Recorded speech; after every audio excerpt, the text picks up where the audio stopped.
Akumodon on Jabbama. Today we are going to talk about different type of food.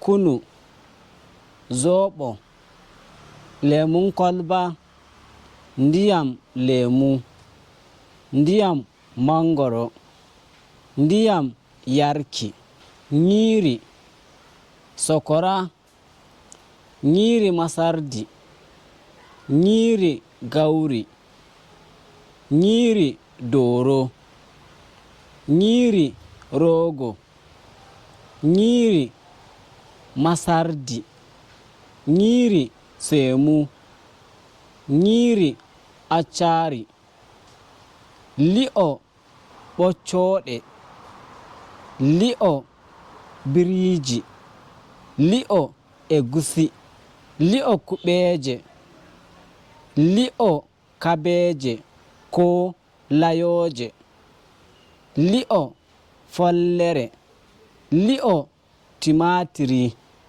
li'o ɓokko, li'o karkashi, sokora, bete kappe, kappe sa'aaɗe, kappe jongaaɗe, nyiri marori, marori e nyebbe, marori daneri, marori nebbam boɗejam, marori sa'andi, ƙose, alele, bete nyebbe, kusel, kusel geroɗe, kusel na'i, kusel be'i, kusel baali, kusel liɗɗi, kusel ladde, kusel jawle, shobbal,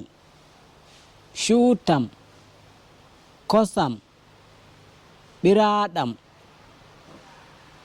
lammuɗam, mburwaɗam, nebbam na'i, cincin, kuli-kuli, biriji sha'aɗi, alewa, ayaje, riɗiri sa'andi. Thank you very much. We will see you for the next video. Nyallen jam.